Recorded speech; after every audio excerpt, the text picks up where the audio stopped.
Latest update తెలుసుకోవాలంటే మన channel ఇప్పుడే లైక్ చేయండి. యశోధర్ అనుకుంటూ ఉంటాడు, ఇప్పుడు ఖుషి వెళ్ళి వాళ్ళ అమ్మని తీసుకొని వస్తుంది. వచ్చిన తర్వాత వేద వచ్చిన తర్వాత గట్టిగా పట్టుకొని కిస్ చేసేసేయాలి, ఓ పని అయిపోతుంది అనేసి యశోధర్ ఇంకా ఆలోచిస్తూ ఉంటాడు, అనుకుంటూ ఉంటాడు. అక్కడికి ఇంకా వేదని తీసుకురాకుండా ఇంకా యశోధర్ అక్కడే తీసుకొని ఖుషి అక్కడికి వచ్చి సైగ చేస్తూ ఉంటుంది.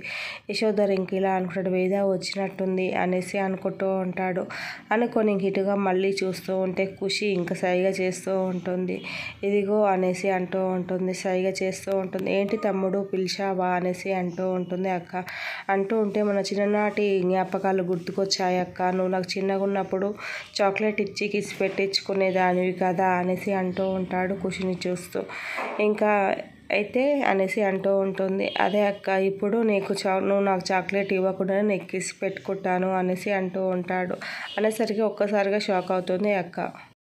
యశు అలాగనే వెళ్ళి కిస్ పెట్టుకుంటూ ఉంటాడు. తమ్ముడు నీ హెల్త్ అంతా ఓకేనా, నువ్వు ఏదో తేడాగా ఉన్నావు అనేసి అంటూ ఉంటే ఓకే అక్క అనేసి అంటూ ఉంటుంది.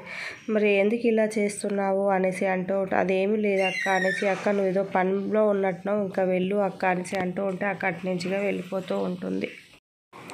యశోధరు ఆమె వెళ్ళిపోవడం చూసి ఖుషితోటి ఇలా అంటూ ఉంటాడు, ఖుషి ఇప్పుడు నేను అత్తయ్యని కిస్ చేశాను కదా, ఇంకా ఇంట్లో నెక్స్ట్ నానమ్మ ఎట్లో ఇంట్లో లేదు, ఇంకా మనకు ఇష్టమైన వాళ్ళు ఎవరు అనేసి ఇంకా చెప్తూ ఉంటాడు యశు. చెప్తూ ఉంటే ఇంకా ఖుషి ఆలోచిస్తూ ఉంటుంది. గుర్తుకొచ్చింది అనేసి అంటూ ఉంటుంది. ఎవరు తల్లి అని అంటూ ఉంటే అమ్మ అనేసి అంటూ ఉంటుంది.